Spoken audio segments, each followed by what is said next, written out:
छत्तीसगढ़ छत्तीसगढ़ लोक सेवा आयोग मुख्य परीक्षा 2013 भाग 2 समाजशास्त्र। प्रश्न 1, प्राथमिक समूह की अवधारणा स्पष्ट कीजिए।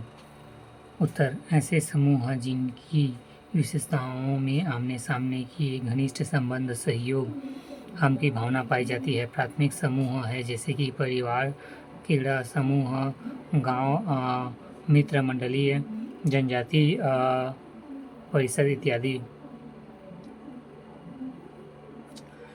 प्रश्न 2, जनरीतियों एवं रूढ़ियों के बीच भेद स्पष्ट कीजिए।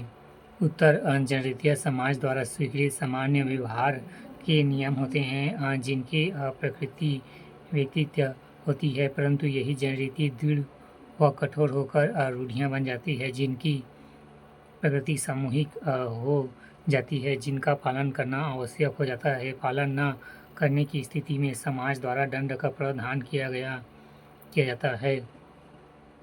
जनरीति, पहला, यह सामाजिक जीवन के व्यवहार के सामान्य नियम हैं।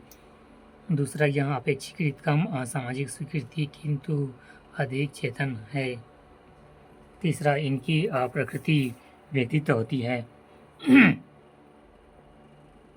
चौथा, जनरीतियाँ बहुत पुरानी, उपयोगी तथा लोकाचार का रूप धारण करती है।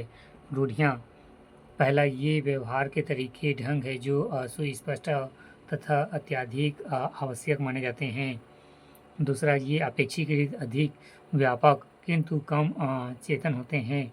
तीसरा, इनकी प्रकृति सामूहिक होती है। चौथा, ये कभी जनरीति के रूप में नहीं बदल सकती है।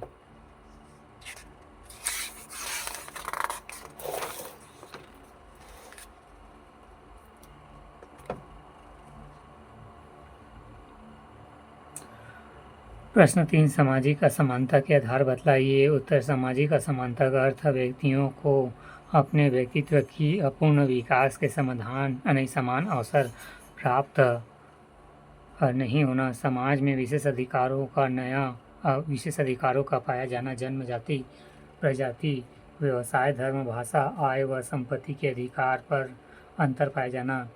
प्रश्न 4, सामाजिक शोध के प्रमुख उद्देश्य दर्शाइए। उत्तर, सामाजिक शोध के प्रमुख उद्देश्य होती हैं। पहला, वैज्ञानिक शोध के माध्यम से नवीन तथ्यों का आविष्कार तथा नवीन सिद्धांतों का निर्माण व पुनः परीक्षण करना। दूसरा, इसमें विशिष्ट समस्याओं का समाधान करना। तीसरा, प्रचलित एवं तत्कालिक सिद्धांतों का पुनः परीक्षण करना। चौथा, पुरातन तथ्यों तथा सत्यापन करना तथा ज्ञान का विस्तार करना इत्यादि। खंड 2, उत्तर की शब्द सीमा 60 अंक 4। प्रश्न 5, समाजशास्त्र एवं मानवशास्त्र के बीच अंतर बतलाइए। उत्तर, समाजशास्त्र और मानवशास्त्र दोनों ही विज्ञानों से घनिष्ठ संबंध पाया जाता है, परंतु दोनों में कुछ मूलभूत अंतर है।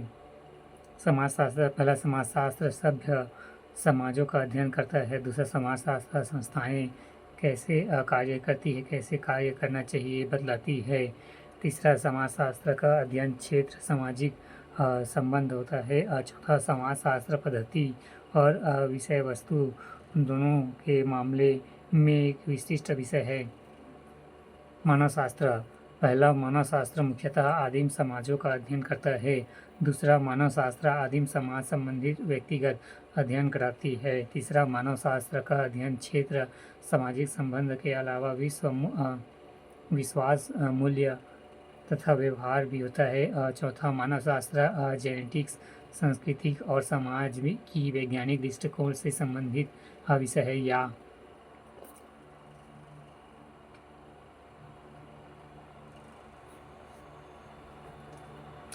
समाजशास्त्र एवं मानवशास्त्र दोनों ही विज्ञानों में घनिष्ठ संबंध पाया जाता है, परंतु दोनों में कुछ मूलभूत अंतर है। पहला, मानवशास्त्र मुख्यतः आदिम समाजों का, जबकि समाजशास्त्र सभ्य समाजों का अध्ययन करता है। दूसरा, समाजशास्त्र संस्थाएं कैसे कार्य करती हैं, कैसे कार्य करना चाहिए बतलाती है, जबकि मानवशास्त्र नहीं। तीसरा, मानवशास्त्र समाजों का उसके संपूर्ण रूप से अध्ययन कराती है, जबकि समाजशास्त्र उसके किसी भाग का।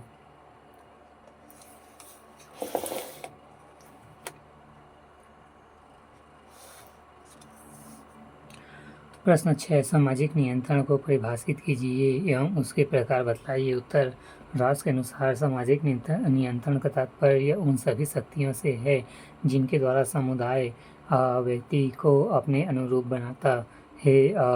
सामाजिक नियंत्रण के प्रकार: पहला चेतना और अचेतन नियंत्रण, दूसरा प्रत्यक्ष अप्रत्यक्ष नियंत्रण, तीसरा सकारात्मक और नकारात्मक नियंत्रण, चौथा संगठित असंगठित तथा सहज नियंत्रण, पांचवा सत्तावादी और लोकतांत्रिक नियंत्रण, छठवां औपचारिक एवं अनौपचारिक नियंत्रण। खंड 3 उत्तर की शब्द सीमा 100।